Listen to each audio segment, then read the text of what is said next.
Hi, this is Free Thinking Through the Fourth Turning. My name is Sasha Stone.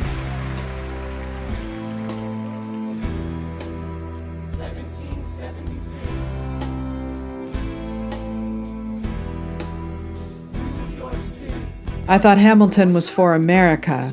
I was wrong. What a fool I was to ever believe.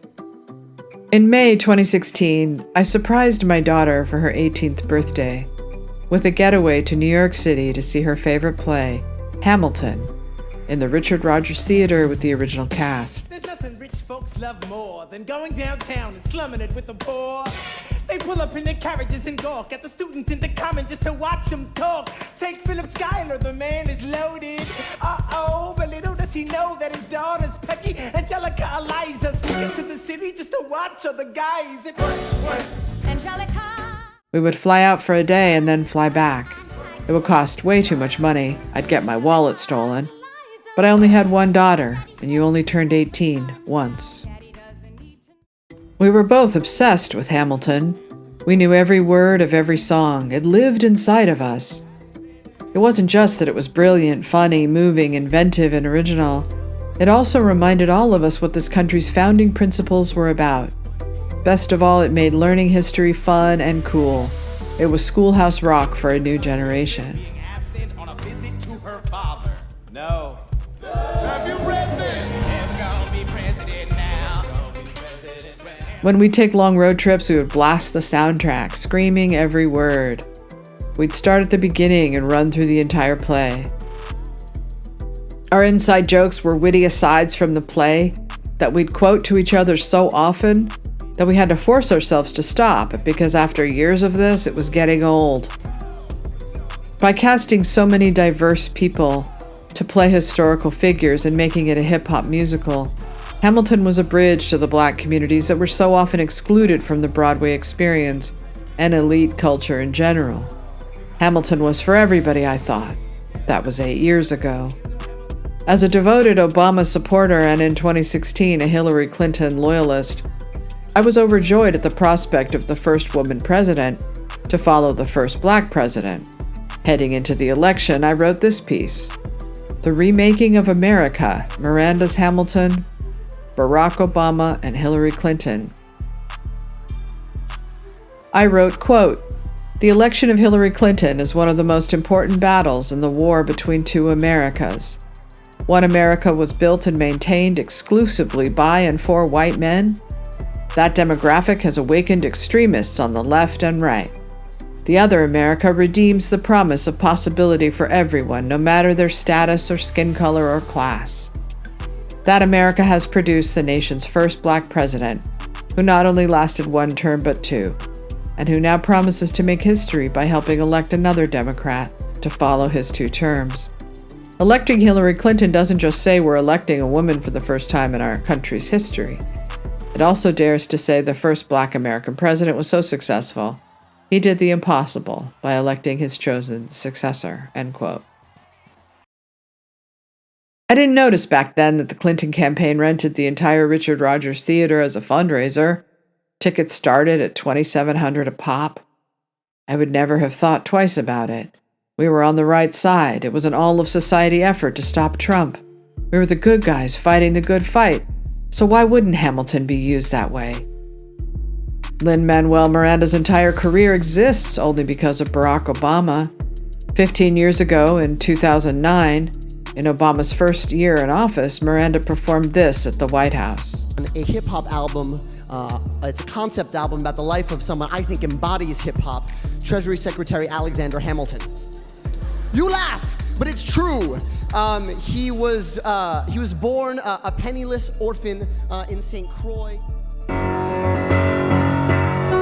How does a bastard orphan son of a whore and a Scotsman dropped in the middle of a forgotten spot in the Caribbean by providence, impoverished in squalor, grow up to be a hero and a scholar? The $10 founding father without a father got a lot farther by working a lot harder, by being a lot smarter, by being a self-starter. By 14, they had placed him in charge of the trade and charter.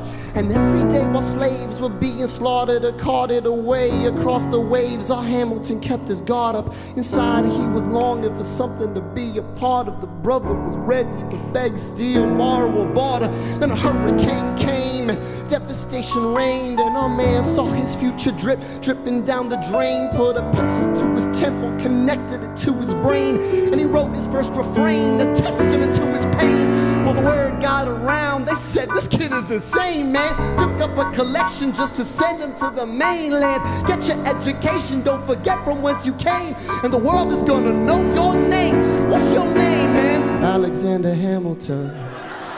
His name is Alexander Hamilton. Over the years, Obama would co-opt the reputations and careers of major artists like Bruce Springsteen, Tom Hanks, and yes, Lin-Manuel Miranda. They would become ride or die for the president. And that wasn't something I would have noticed back then either.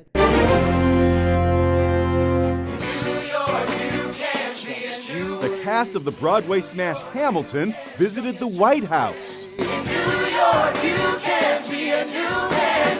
New York. Then star Lin-Manuel Miranda joined the president in the Rose Garden for a freestyle rap. It's the Oval Office, oh my gosh, I can't believe I'm there. It's so much more intimidating than if it was square. Opportunity knocks and I can't stop. I'm here with the president and my pops, and yo, the mic drops. How good is that? You think that's going viral? That's going viral. As Miranda's play exploded and became instantly profitable and popular, we all took that to mean that everyone wanted to be included in our America. It was the better, cooler America. But that changed when Trump won. Now all we could see was a hostile country that rejected us. Even when the cast called out Mike Pence during the performance to protest the Trump administration, I never thought twice about whether it was bipartisan or not. I knew it wasn't, and I agreed with it. I couldn't see the line between art and propaganda. And afterwards, a member of the cast read out a letter to Donald Trump's deputy. We are the diverse America who are alarmed and anxious that your new administration will not protect us, our planet, our children, our parents, or defend us and uphold our inalienable rights, sir. But we truly hope that this show has inspired you to uphold our American values and to work on behalf of all of us. The president-elect's complaints about the cast's behavior were quickly and politely refuted. Mike Pence has criticized some of his boss's outbursts, but as governor of Indiana, the evangelical Christian was condemned for trying to introduce laws discriminating against gay people and restricting abortion. But now I can. All it took was this statement by the producer of Hamilton, Jeffrey Seller, wherein the play cancels itself, hiding behind the usual gaslighting and rationalization so common on the left. Quote, "Political disagreement and debate are vital expressions of democracy. These basic concepts of freedom are at the very heart of Hamilton. However, some institutions are sacred and should be protected from politics. The Kennedy Center is one such institution. The Kennedy Center was founded over 50 years ago with a sincere bipartisan spirit. Indeed, it was founded during the administration of President Dwight Eisenhower, named after President John Kennedy, and opened in 1971 under the administration of Richard M. Nixon. The Kennedy Center was meant to be for all Americans, a place where we could all come together in celebration of the arts. Politics have never affected the presentation of thousands of shows and the display of extraordinary visual arts." Notice right off the language here. He is doing what all establishment Democrats and Republicans have done for 8 years. Ignore the voices of the people. Trump defeated them, not once, but twice. If you believe in the founding principles of this country, you must respect their voices. But they don't. The message they give is not for all Americans. It is only those Americans who agree with their ongoing delusions about Trump. Quote, "However, in recent weeks, we have sadly seen decades of Kennedy Center neutrality be destroyed. The recent purge by the Trump administration of both professional staff and performing arts events at or originally produced by the Kennedy Center flies in the face of everything this natural cultural center represents.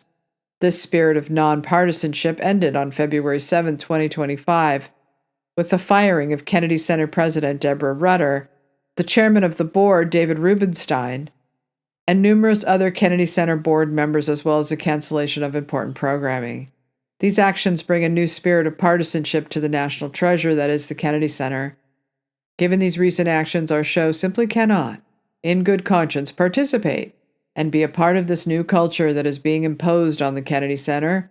Therefore, we have canceled the third engagement of Hamilton at the Kennedy Center, originally scheduled for March 3rd through April 16, 2026.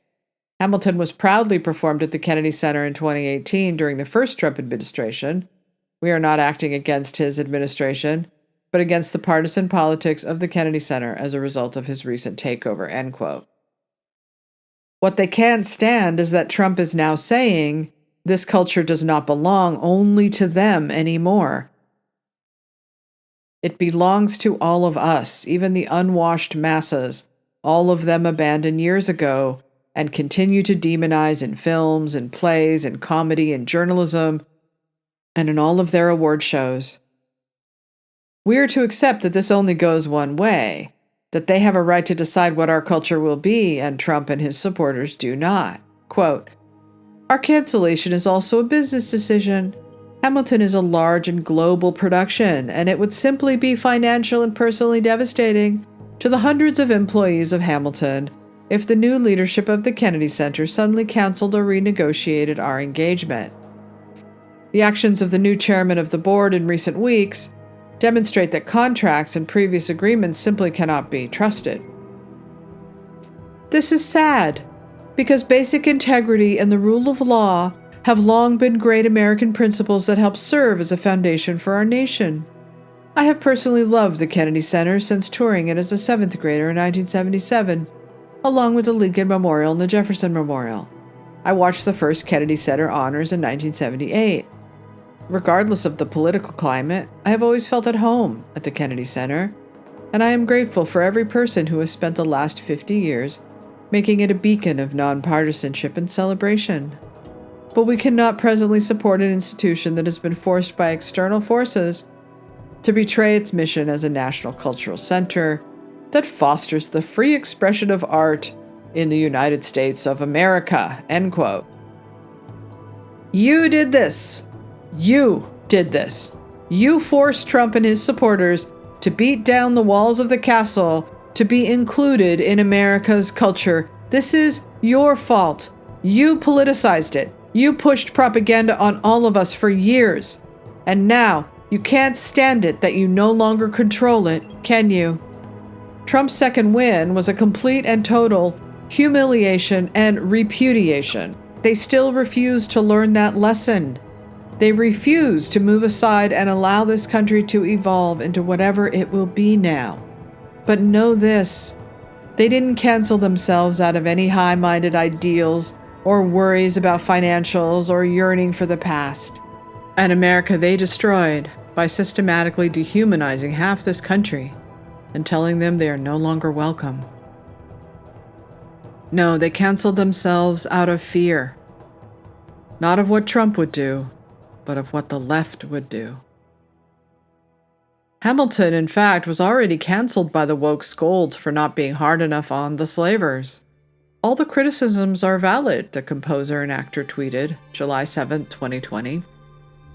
In the coming years, Miranda would never regain the luster of those early days of Hamilton.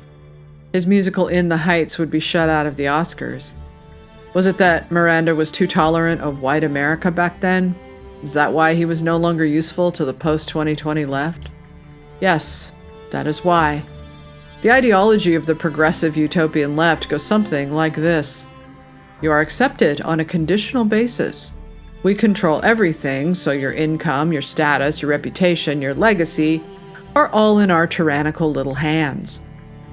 You must conform 100%, adhere to the doctrine and ideology, and stay loyal to the cause, or else acceptance can be revoked at any time. If the eye of Sauron falls upon you, and someone believes they see something sinister against our utopia lurking just beneath the surface. She's a racist, they cry. She's a bigot. He's a transphobe. He's a homophobe. She is a Trump supporter. No one is so powerful they are protected from the left's wrath, not even Obama. One wrong move and their entire reputations can be destroyed overnight. They live with that fear. It has seeped into every corner of Hollywood, book publishing, and universities. Be careful what you wish for. Art can't survive on the left now. Don't try writing books, film scripts, or even poetry, because it is mandated to be propaganda, a dogma delivery device that speaks to one type of person and says the same thing over and over again. The white male patriarchy is bad and it must be dismantled. Trump is always the villain, and his story is played over and over again because if the blood that runs through your veins depends on the feeling of being oppressed, you need an endless supply, and Trump provides that. Very few of them find their way out of it. One of those people is Mike White, whose White Lotus series just dropped its 3rd episode of season 3. In it, 3 friends from high school are on vacation together when one of them might be a Trump supporter. You didn't vote for Trump, though, did you?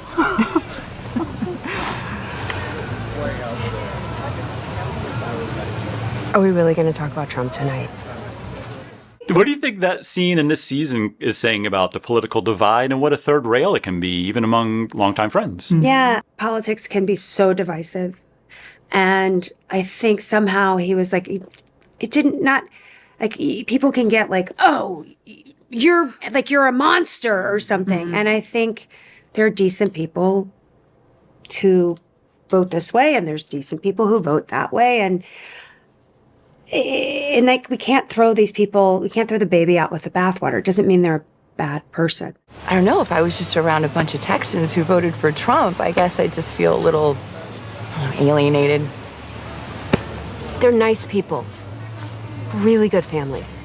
I feel like Mike is like sort of trying to, he likes to get in there and just poke the bear a little bit. But I think in a way he's saying that, like, not everybody, it's not so black and white. It's not all archetypes. It's not, like, Kate's not a bad person. Yeah. And I don't know. Maybe she didn't. Maybe she is an independent. Let's not ruin the vacation. But do you think Lori sort of writes Kate off after that? I mean, I think for an East Coast liberal lawyer, that was pretty triggering for her. Absolutely. Which is I think that's a reality. That's a real kind of easy knee-jerk default position.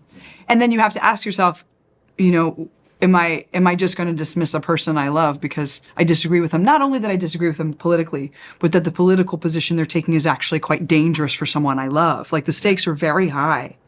But if we can't have those conversations with people we love, then we can't have them with anyone. Yeah. Right away, users on TikTok ran through the same madness and hysteria that is not only the status quo on the left, but illustrates perfectly how disconnected they are from reality, how intolerant they are, how cold and uncaring and cruel they are. It isn't just that power corrupts, it's that power is a high no one can give up.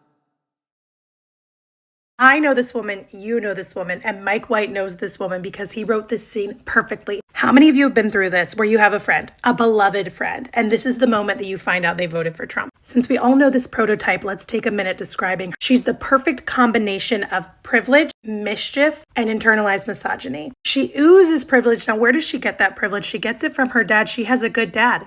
She has a good relationship with her dad. He dotes over her. She is perfect in his eyes. Because she has such a strong relationship with him and he is literally her protector and she doesn't have any daddy issues, she can understand that the patriarchy exists existentially, but she does not believe it applies to her. She steals grapes in the grocery store. She commits petty crimes constantly. She loves to go skiing. Skiing is the sport where white people go and injure themselves in very remote locations, and it costs millions of dollars to pick them up and take them to the hospital. Even though you went to the same college, she took the same women's studies class as you. She loves Taylor Swift. She loves the zeitgeist. She loves gay people. She loves the LGBTQ. But she doesn't think it's up to her to help them. She's fighting for herself. She always votes for her own best interest, and she sees herself as an exception to the patriarchy because she's special. She thinks that you don't know who she voted for or that you won't figure it out. And if you point it out, she will be very, very, very mad. This week's White Lotus, and if me personally would go on a trip with friends that I hadn't seen in years, and one of them ended up dropping the bomb that she did, like, the friendship would be over. The friendship would be over. I would go up to the front desk and I would be like, hey, can I get a separate room? Because the trip with this person is over. Like, I no longer know who they are. I don't remember their first name. I don't know anything about them. Like, bye. This is a stranger to me. Go away.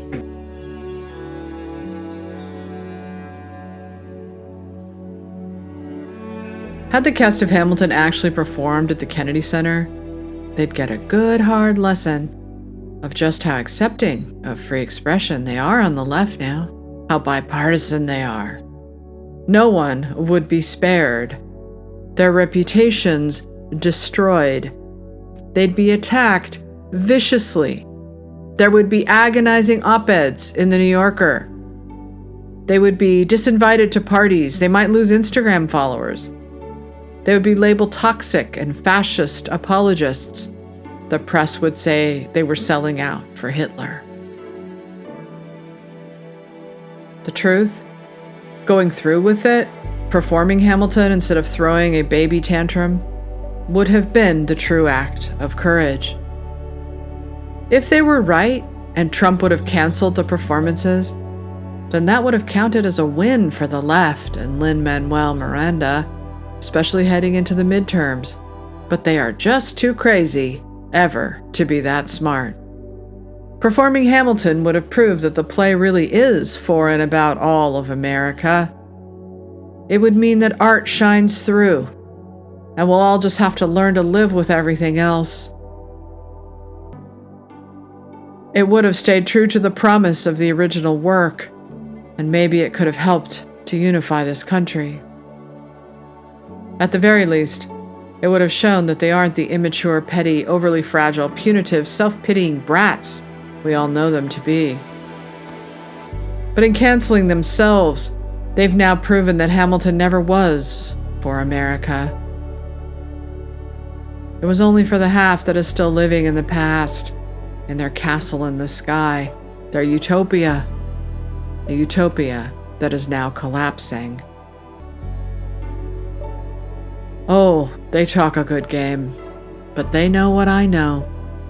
They can't risk their reputations, even to stand up for art, decency, unity, and America.